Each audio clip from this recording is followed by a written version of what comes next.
Buenos días, buenas noches, estén donde estén escuchándonos. Bienvenidos a Justicia Impositiva, un programa de Tax Justice Network, la red de justicia fiscal. Transmitido directamente desde Londres, sede de paraísos fiscales. Les hablan Marcelo Justo y Marta Núñez. En este programa, semanas cruciales para el nuevo impuesto global para las grandes multinacionales. La estrategia de los países en desarrollo para que se escuchen sus intereses en este nuevo impuesto internacional corporativo. Inflación global. ¿Por qué los precios están subiendo en todo el mundo? Y Chile, ¿podrá la Asamblea Constituyente lograr los cambios constitucionales que necesita el país? Esto es Justicia Impositiva, un programa de Tax Justice Network, la red de justicia fiscal. Estamos viviendo semanas y meses cruciales, y no me refiero a la pandemia.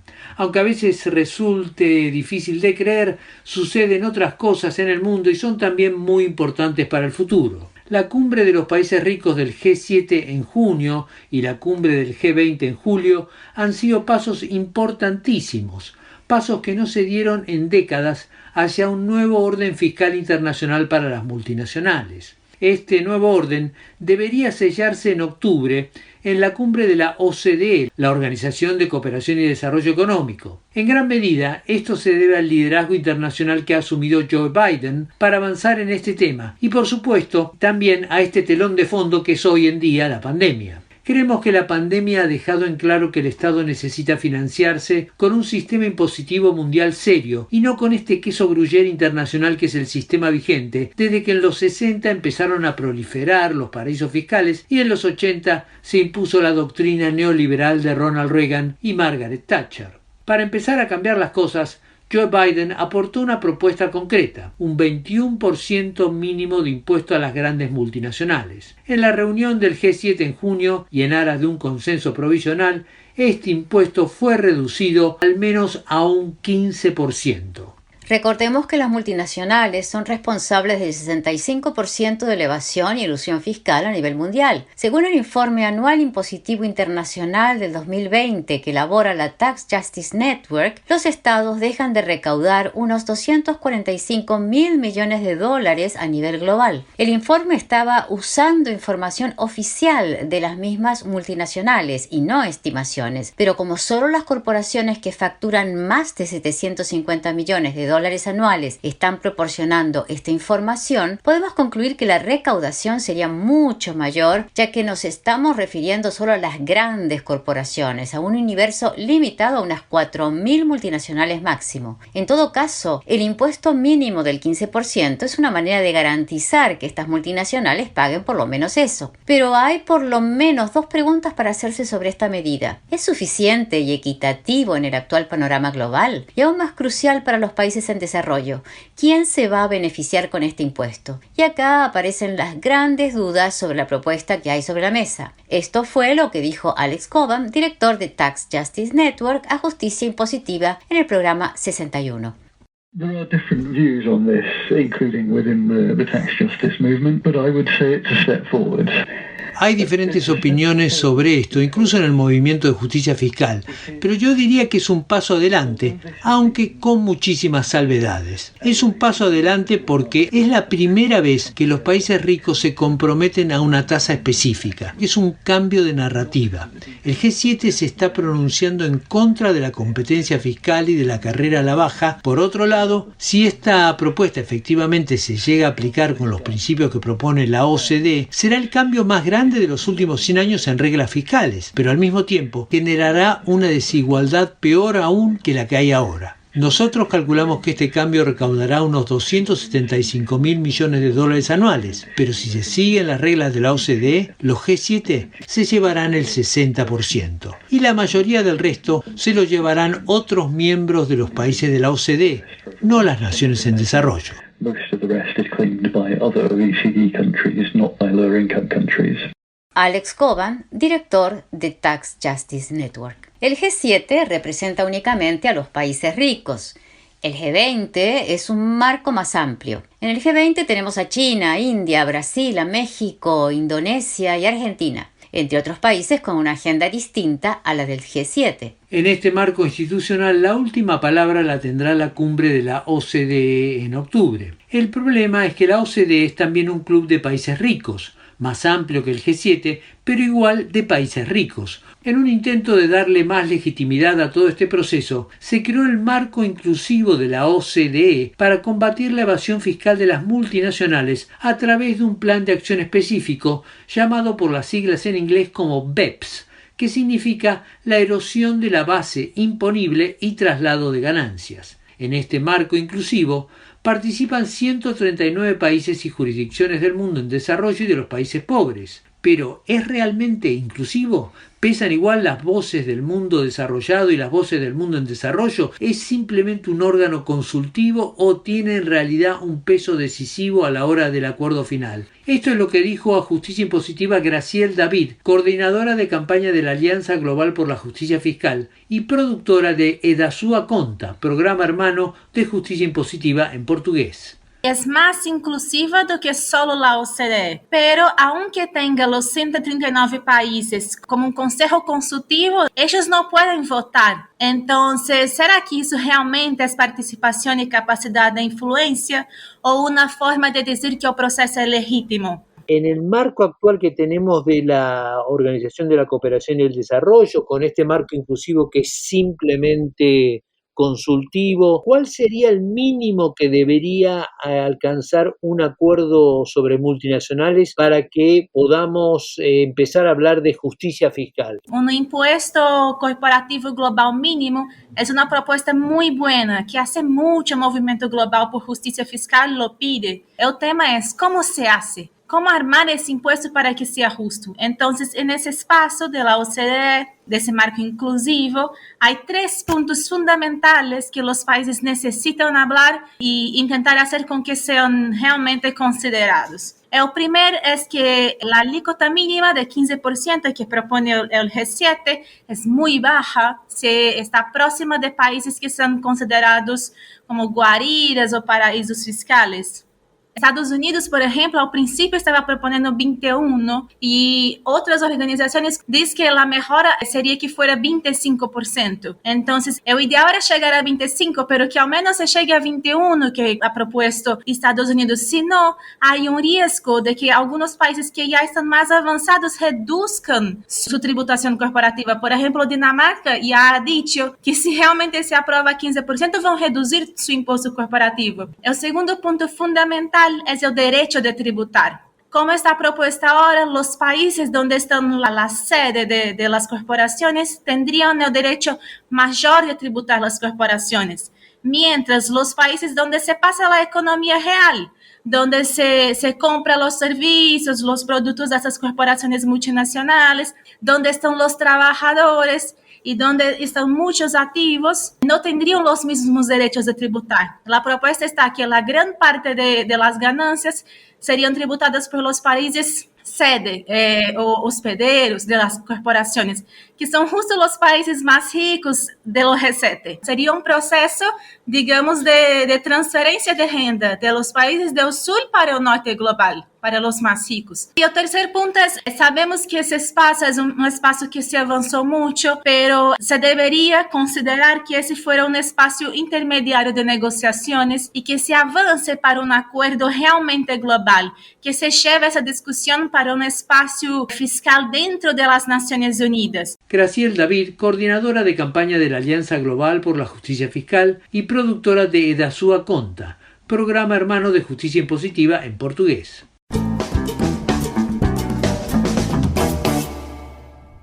Como venimos diciendo, este 2021 es clave en la carrera para definir un nuevo sistema fiscal internacional para las multinacionales, paso esencial para construir un sistema fiscal más equitativo y equilibrado a nivel global. Decimos esencial porque, recordémoslo una vez más, las multinacionales constituyen el 65% de la evasión o elusión fiscal, de manera que estamos hablando de miles de millones de dólares que se podrían recaudar corrigiendo al menos parcialmente esta situación. ¿Qué tanto pueden hacer los países de la periferia para que el impuesto mínimo a las multinacionales sea equitativo y sirva para el desarrollo. Mucho dependerá de la unidad y persistencia de un grupo, el G24. El G24 agrupa a los países en desarrollo, está aliada a China e incluye entre sus miembros a India, Egipto, Brasil y la mayoría de los países de América Latina. A fines de junio, el G24 organizó una conferencia de prensa virtual que reunió a 2 de sus miembros, Argentina y Nigeria, que tienen además peso en el influyente Steering Committee de la OCDE. La conferencia se hizo bajo los auspicios del ICRIT, la Comisión Independiente para la Reforma del Impuesto Corporativo Internacional. En la conferencia quedó bastante claro que había una unidad conceptual del G24 en los cuestionamientos a los 2 pilares de la propuesta de reforma impositiva a las multinacionales.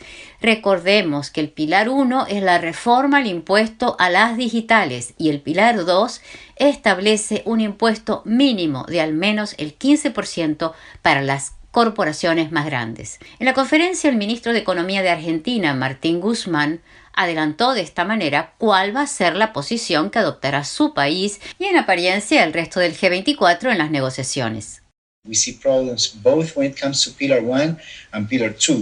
Vemos problemas en el pilar 1 como en el 2. La tasa mínima corporativa del 15% es demasiado baja. Y en el pilar 2 vemos el problema de cómo se distribuirá la recaudación adicional de estos impuestos. El gran riesgo es que con el método actual de cálculo para la distribución de esta recaudación aumente la desigualdad mundial. Nosotros apoyamos la distribución que propone el ICRIT, es decir, basada en la actividad real, medida con criterios como el número de empleados y ventas. Y queremos una tasa mayor al 15%.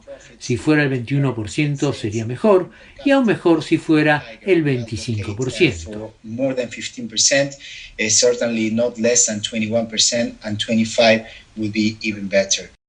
Uno de los tantos problemas de esta tasa mínima de al menos el 15% es que muchos países tienen una tasa corporativa más alta, tanto en el mundo desarrollado como en el mundo en desarrollo. Es cierto que siempre hay que diferenciar entre la tasa nominal y la tasa efectiva que se termina pagando. Los sistemas impositivos son complejos, permiten deducciones de distinto tipo y con el ejército de contadores y abogados que tienen las multinacionales, también pueden disminuir su carga impositiva mediante la transferencia de precios a subsidiarias de la misma corporación con sede en paraísos fiscales. En parte, la lógica del impuesto global mínimo es precisamente evitar toda esta parafernalia que se llama la planificación tributaria de las multinacionales y que hace que muchas corporaciones paguen 0 impuestos. El impuesto mínimo garantizará una alícuota de al menos 15%, que no puede ser deducible por exenciones y otros trucos, ni tampoco reducida mediante la ronda de los paraísos fiscales. Pero como venimos viendo, otro problema crucial es el de la distribución de lo que se recauda. Por el momento, la parte del león de lo que se recaude con este impuesto irá a los países desarrollados. En la conferencia, Matthew Bonjobola, director de la Autoridad Fiscal de Nigeria y participante de las negociaciones en el interior de la OCDE, señaló que los países en desarrollo y pobres tienen en principio la misma posición. I think the issues of developing countries, including the G24 members, have been very, very common and very, very clear. Pienso que los temas que han planteado los países en desarrollo, incluyendo los miembros del G24, son muy comunes y muy claros. Las negociaciones actuales no han abordado plenamente el tema de la asimetría de la distribución de la recaudación impositiva entre países en desarrollo y países desarrollados. Esto se está empezando a discutir. Esto sí que es histórico, que se hable de eso, pero la realidad es que las asimetrías existentes entre países desarrollados y en desarrollo no han sido corregidas. Y en mi opinión, las propuestas actuales sobre la mesa no lograrán solucionar este tema.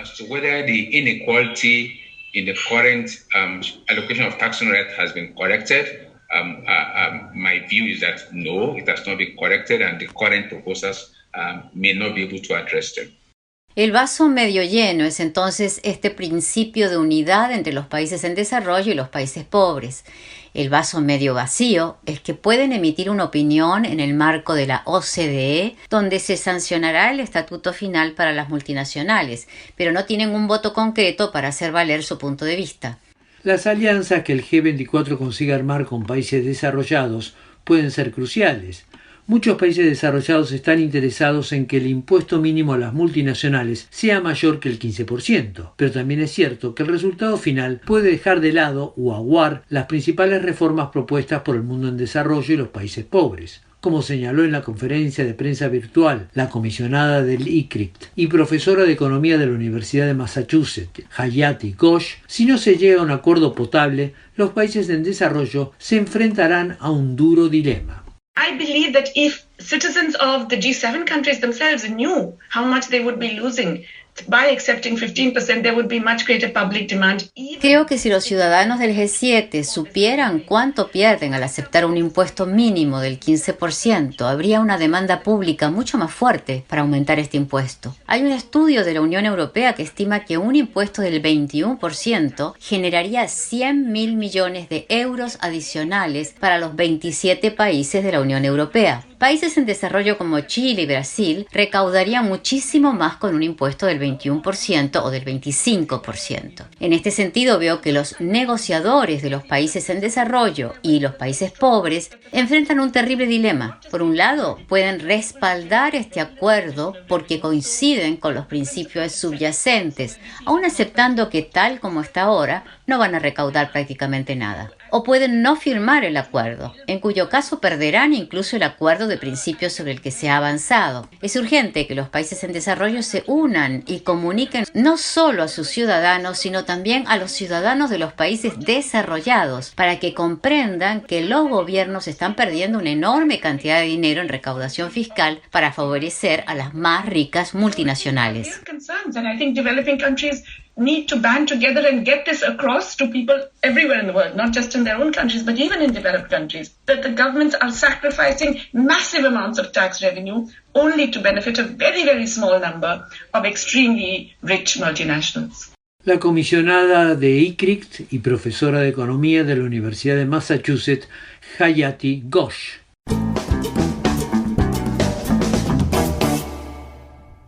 En este año y medio largo de pandemia, la economía mundial ha andado a los saltos y por momentos se ha parecido a un extraordinario tubo de ensayo. En el peor momento de la crisis, en 2020, con el mundo desarrollado, China y buena parte del resto del planeta en confinamiento, el mundo quedó virtualmente paralizado. La economía tenía que funcionar sin oferta, porque salvo los servicios esenciales, el resto estaba cerrado o semicerrado, y con una demanda balbuciante, sostenida en gran medida por el ahorro previo, por el crédito y el consumo por Internet.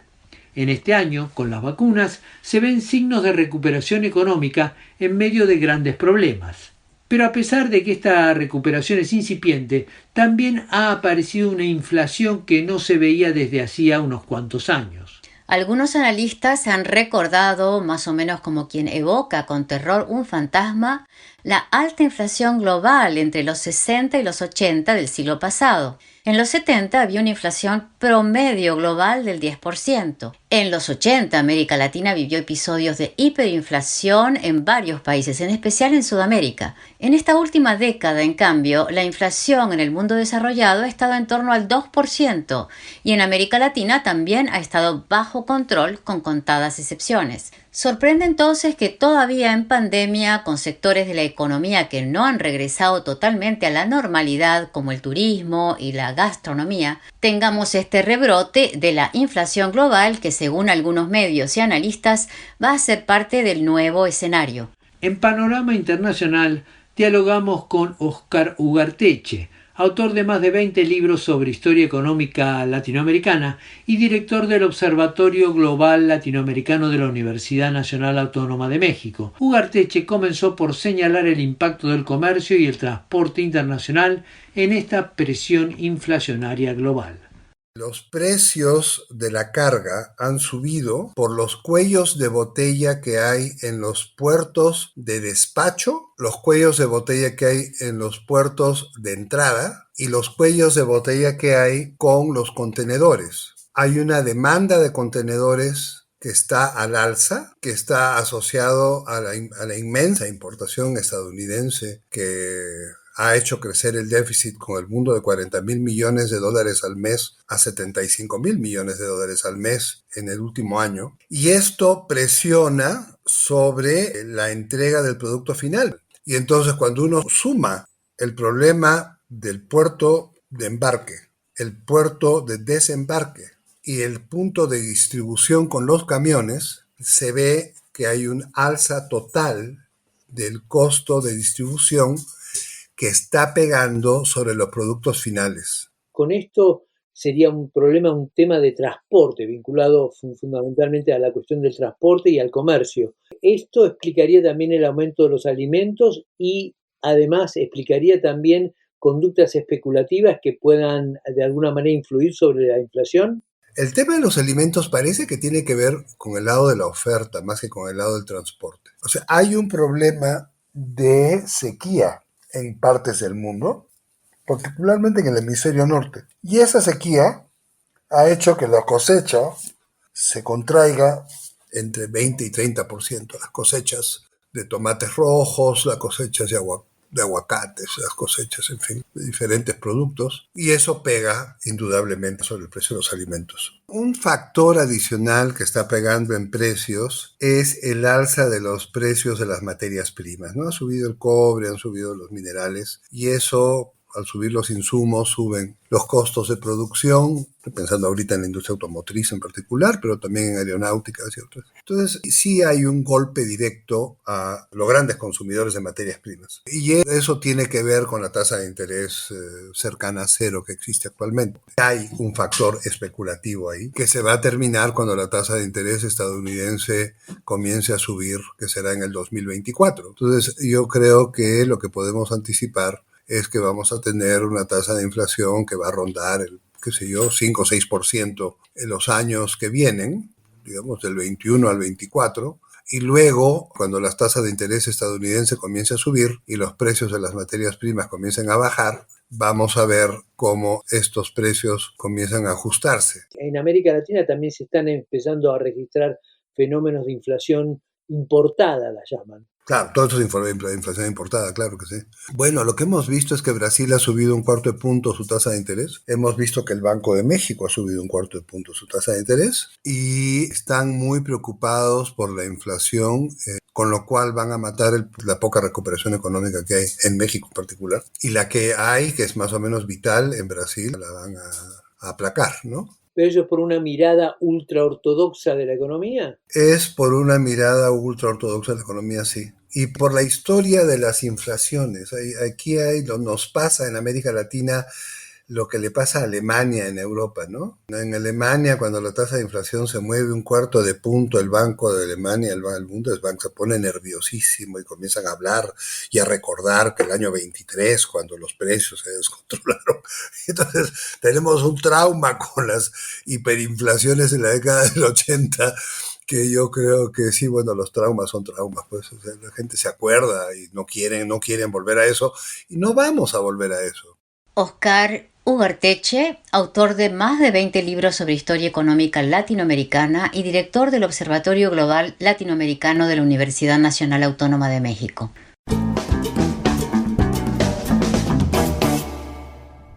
América Latina está en estado de ebullición luego de un lustro de giro a la derecha, tanto que se está hablando de una nueva ola rosa de gobiernos de centroizquierda. La elección de Pedro Castillo en el Perú se agrega a la de Luis Arce en Bolivia y a los posibles cambios de gobierno el año próximo en Colombia y Brasil. Pero quizás el caso más emblemático de este cambio es la antigua bandera del neoliberalismo en la región, Chile. Las protestas que se iniciaron a fines de 2019, antes de la pandemia, dieron un paso gigantesco para la construcción de un nuevo modelo económico-social, con la elección de convencionales constituyentes el 15 y 16 de mayo, que redactarán una nueva constitución para reemplazar a la neoliberal del pinochetismo. La elección marcó una fuerte derrota para el gobierno en primer lugar, pero también golpeó a los partidos tradicionales que gobernaron Chile tras la dictadura de Augusto Pinochet. Los candidatos independientes cosecharon más de un 34% de los votos. Los convencionales constituyentes tendrán 9 meses para presentar un nuevo texto, un plazo que podría ser ampliado por 3 meses más. El texto acordado se someterá a referendo, con lo cual en 2022, año además electoral, Chile podría tener una nueva constitución alejada del modelo neoliberal de los últimos 48 años, que fue rotundamente repudiado en las calles y en la elección de constituyentes. Redactar una nueva constitución es la posibilidad de relanzar el país, de resetearlo, por decirlo con lenguaje de computadora. La sociedad se encuentra hoy, desde hace rato, en un estado deliberativo respecto al futuro del país. La enorme diversidad de los convencionales elegidos, la presión de las calles y la marcha de la pandemia, que ha golpeado duramente a nivel económico y sanitario al país, van a condicionar el debate. Justicia Impositiva dialogó con Ricardo Martner, de la Comisión Independiente para la Reforma del Impuesto Corporativo Internacional, ICRIT, quien comenzó por recordar el nuevo panorama político que abrió la elección de constituyentes en Chile.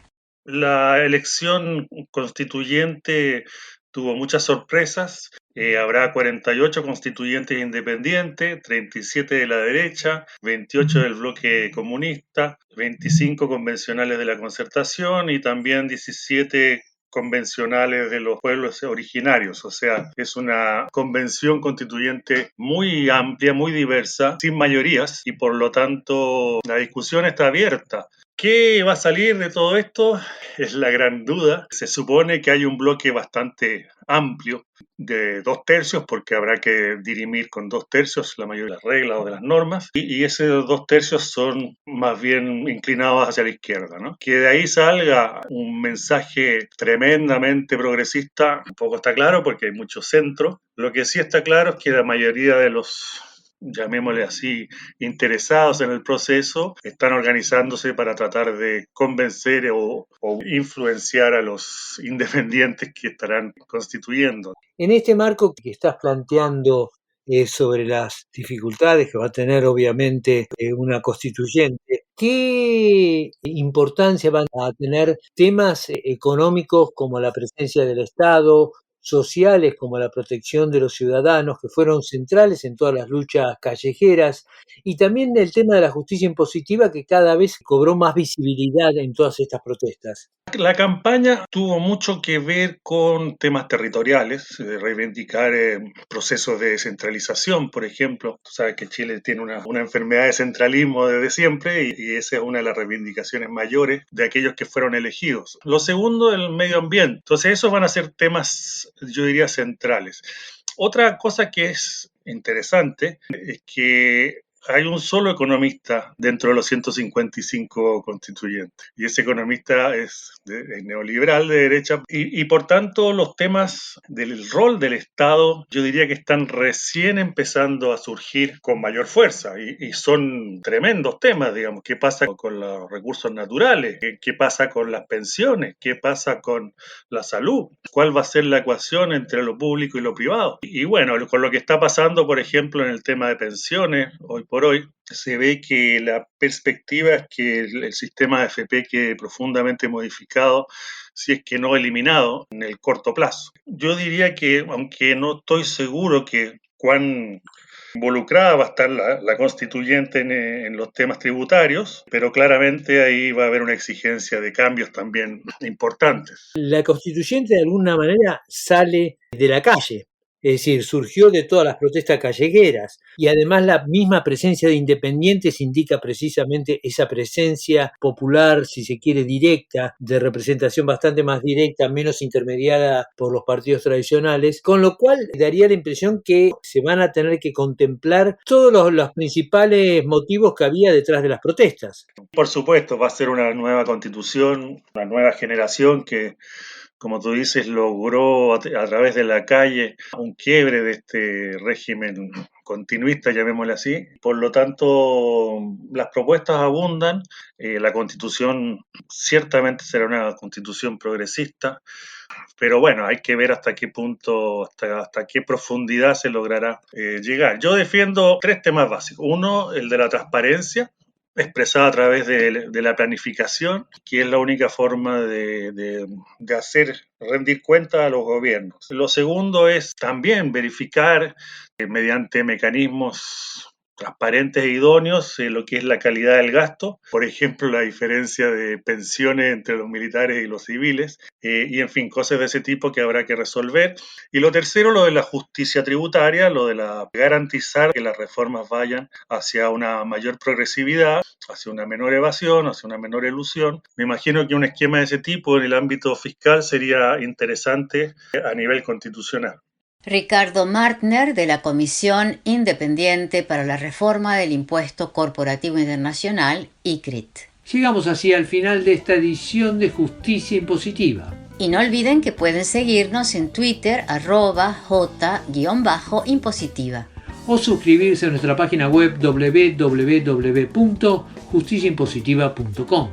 Desde los estudios de Tax Justice Network se despiden Marcelo Justo y Marta Núñez. Hasta la próxima.